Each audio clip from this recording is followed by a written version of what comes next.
Soy Emilio Pazmiño y ahorita es temprano en la mañana. Estamos yendo desde la isla San Cristóbal para una de las islas de los Galápagos que no es habitada, pero tiene algunas especies endémicas, la isla Española. Después de 2 horas de viaje ya llegamos a la isla y los primeros animales que encontramos son las iguanas marinas. Son la misma especie que vimos en San Cristóbal, pero hay una diferencia muy grande. Como ven, son mucho más coloridas.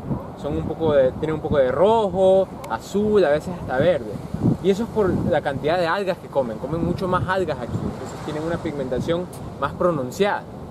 La isla Española no es poblada, es más, nunca ha sido poblada por humanos. Y otra diferencia muy grande que tiene San Cristóbal es que es mucho más plano. Y por esa razón es que habita la especie que estamos buscando hoy, el albatros ondulado. Pero antes de llegar a la parte alta de la isla, donde anidan los albatros, nos topamos con algunos otros animales en el camino, incluyendo algunas especies endémicas que viven en la playa. La lagartija de lava española es la más grande del archipiélago. Puede medir más de 30 centímetros de largo y su color anaranjado brillante también la hace la más bonita en mi opinión. También encontramos a los cucúes de Española, o mejor dicho, ellos nos encontraron a nosotros. Estas aves curiosas se subieron a una mochila porque saben que adentro puede haber agua o comida. Pero es muy importante recordar que en Galápagos no se puede alimentar a ningún animal. Esta especie tiene el pico más largo entre los cucúes del archipiélago y es la única especie de cucúe que el famoso científico Charles Darwin no capturó en su expedición a las islas. Continuando el camino, llegamos a una parte de la isla que es muy rocosa y estas piedras están cubiertas de guano de aves marinas. Hablando de las aves marinas, aquí anidaban aún más especies. La gaviota tijereta es la única especie de gaviota nocturna y este individuo se está resguardando del sol para poder dormir. Para poder ver de noche, tienen los ojos más grandes de cualquier gaviota. Una ave que siempre me alegra ver es el piquero de patas azules. Como dice el nombre, los pies de este pájaro son un color azul brillante y los usan en sus rituales elaborados de cortejo durante la época de apareamiento. El color azul no es producido dentro del cuerpo del piquero mismo. Vienen unos pigmentos llamados carotenoides que se encuentran en su alimento. Esto significa que entre más bien alimentados, o sea más fuertes y saludables, están los piqueros machos, más fuerte se va a ver el color azul de sus pies. Por eso las hembras tienden a escoger a los machos con los pies más azules, asegurando que sus crías tendrán los mejores genes posibles. Los piqueros de patas azules generalmente ponen 2 huevos, pero no al mismo tiempo. El segundo huevo nace 5 días después del primero. Por ende, el polluelo mayor tiene una ventaja de tamaño sobre su hermano menor y lo domina de una manera agresiva. En tiempos cuando hay muy poca comida disponible, como cuando pasa en el fenómeno del niño, el polluelo mayor busca asegurar su supervivencia y expulsa al polluelo menor del nido y lo condena a muerte. Los padres no hacen absolutamente nada al respecto, porque están conscientes de que si intentan alimentar a los 2 polluelos en estos tiempos difíciles, van a acabar muriendo los 2, así que es mejor que solo se muera uno. Lo bueno es que cuando las condiciones están favorables, este conflicto no tiende a ocurrir, como podemos observar en este nido. Desafortunadamente, este comportamiento es mucho más común en la otra especie de piquero de la isla, el piquero de Nazca. Independientemente de las condiciones ambientales, casi siempre el polluelo mayor termina causando la muerte del polluelo menor. Aún no se sabe la causa exacta de esta diferencia de comportamiento entre las 2 especies. El choque de las olas y la fuerte brisa del mar contra la costa rocosa de la isla crea una especie de neblina. En ciertos puntos, la forma de las rocas también puede crear otro fenómeno geológico, parecido pero no relacionado a un geyser llamado bufón, donde cada cierto tiempo el agua se dispara al cielo en un chorro vertical. ¡Qué increíble! Al continuar subiendo por el sendero rocoso, llegamos a la parte alta de la isla, donde la vegetación densa cubre el piso, y es precisamente aquí donde anida el ave más buscada del viaje. Miren que tenemos aquí, la especie motivo del video de hoy, el albatros ondulado.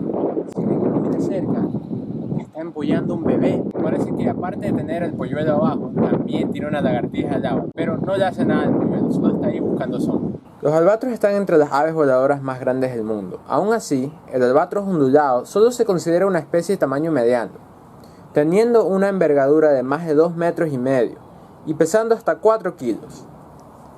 El gran tamaño de sus alas les permite ser voladores muy eficientes. Cuando van a buscar comida pueden pasar meses sin tocar tierra y aprovechan las corrientes de viento para poder planear y viajar así largas distancias. Sin embargo, estas capacidades de vuelo mejoradas vienen con un compromiso masivo. Cuando están en tierra, tienen un poco de dificultad para caminar, teniendo una forma de moverse similar a la de un pingüino. A pesar de ser increíble volando, el acto de despegar puede ser un gran desafío para ellos. Por lo general, primero tienen que correr un poco y luego saltar desde un lugar elevado. Para eso necesitan estar en un lugar con terreno plano, ubicado muy por encima del suelo y también con mucho viento para darles un impulso. Estas condiciones son extremadamente específicas, pero son precisamente las que podemos observar aquí. La isla española es literalmente un aeropuerto natural. Es por eso que la geografía única de la isla la convierte en un hábitat perfecto para ellos, pero también explica por qué es casi imposible para ellos colonizar con éxito cualquier otro lugar. Los albatros son aves que tienden a vivir en zonas más frías, pero esta especie es la única que vive en los trópicos. Aunque ellos anidan casi exclusivamente aquí en Española, lo extraño es que ellos van a buscar comida a un lugar en el océano que queda a más de 1000 kilómetros al este, cerca de la costa de Perú. Aunque ellos principalmente cazan su propia comida, a veces sí demuestran un comportamiento llamado cleptoparitismo, donde le roban las presas capturadas por otras aves, como también lo hacen las fragatas. La característica más famosa del albatros es que las parejas forman una relación monógama, o sea que ellos permanecen juntos de por vida, la cual puede durar más de 40 años. En la época de apareamiento, ellos hacen un ritual extremadamente elaborado que incluye una serie de movimientos y sonidos sincronizados. A diferencia de los piqueros que vimos anteriormente, ellos solo ponen un huevo a la vez y no construyen ningún nido, empollan directamente en el suelo. Los padres se turnan entre cuidar al polluelo y ir a buscar comida. Cuando un padre regresa con comida, regurgita cantidades masivas de un aceite hecho de comida parcialmente digerida en la boca del polluelo, dejándolo totalmente relleno, lo cual le da el aspecto de una pera marrón gigante cubierta de plumas. Al polluelo le toma unos 8 meses desarrollar su plumaje completo, y cuando está listo para volar, deja la colonia y no regresa a tierra por 6 años, cuando tiene edad suficiente para reproducir. Aquí tenemos un huevo de albatros. Ahora, ¿por qué no está siendo empollado? Bueno, puede ser que el papá o la mamá están pescando ahorita, pero también capaz que lo abandonaron. A veces cuando las condiciones no están óptimas o se muere uno de la pareja, deciden abandonar el nido y desafortunadamente muere el polluelo. Esta especie se considera críticamente en peligro de extinción. Su población ha sido reducida drásticamente en las últimas décadas. Hoy en día la amenaza más grande de estas aves es una técnica de pesca conocida como el palangre, donde se suelta una línea extremadamente larga con muchos anzuelos con carnada. Es más, pudimos observar las consecuencias de esta práctica destructiva en tiempo real. Un ejemplar tenía un anzuelo clavado en su cara y no había cómo ayudarlo. La pesca sostenible es un tema que hemos mencionado en algunos videos de Animal Encounters y de seguro continuaremos investigándolo en el futuro. Pero por ahora, me alegra poder ver que la colonia española aún tiene una esperanza de supervivencia en estos polluelos. Qué increíble fue ver tan de cerca a los albatros, pero todavía no termina nuestra aventura aquí en Española.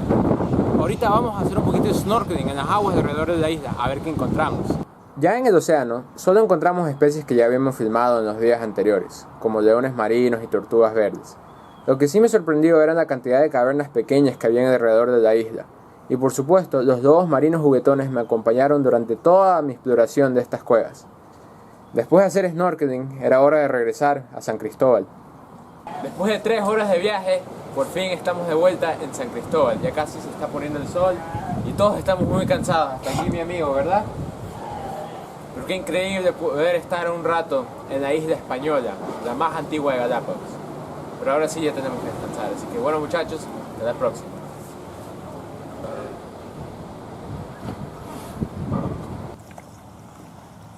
Si les gustó el video, por favor dejen un like y comenten abajo.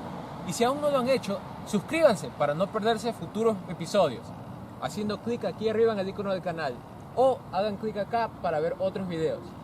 Y como siempre, gracias por ver.